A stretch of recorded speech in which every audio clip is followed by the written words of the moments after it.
all of the narrative right now is about, oh, one nation is just taking from the Nationals and the Liberals. And to some extent, that's certainly true. But remember, Claire O'Neill is part of a government that won power on something like 35% of the popular vote and only has a large parliamentary majority because every seat basically broke just their way. It was just a run of good coin flips for them that night, helped out by a tremendously, horrifically impotent opposition campaign led by Peter Dutton. And a flawed voting system. And a flawed voting system, yes, and we can talk about that. But the point is here is that they know that they're losing control of the narrative because the more one nation surges, here's the thing. Success breeds success. Success breeds success. And the more one nation surges, the more that window about what you're allowed to talk about opens up, about immigration, about nationalism, about patriotism, about the culture, about the economy. And all of that stuff doesn't play well at all to where Labor is. And what they are... Labor's losing votes to One Nation, no doubt. You only have to look at the polling numbers to see that. But the way she just talked about Pauline Hanson and how she's viewed by the Australian public, Pauline Hanson has a higher net favourability rating right now than Prime Minister, than certainly Susan Lee. So that is just so desperately out of touch. But you talk about patronising, you talk about smug. Let's have a look at Zoe McKenzie. This is supposed to be the Liberal. I think she outdoes Claire O'Neill when it comes. This is on Chris Kenny's program.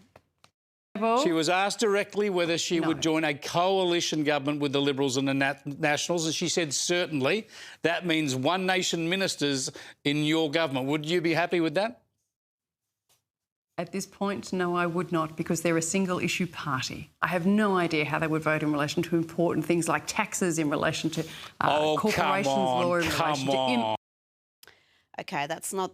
if you keep watching the rest of that clip, you will see, again, just that smug, dismissive, patronising tone used to dismiss One Nation, to dismiss One Nation's supporter base, their policies. They have learned nothing from being smacked at consecutive elections.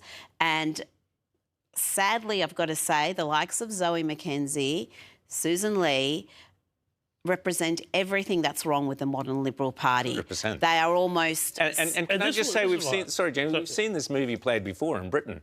They were so dismissive of Nigel Farage. For years and years, they mocked and ridiculed as if Nigel Farage could ever become Prime Minister. Ho, ho, ho, what a joke, And this went on for years and years, and Farage's support just grew and grew, and it's pretty close to certain that he will be the next Prime Minister.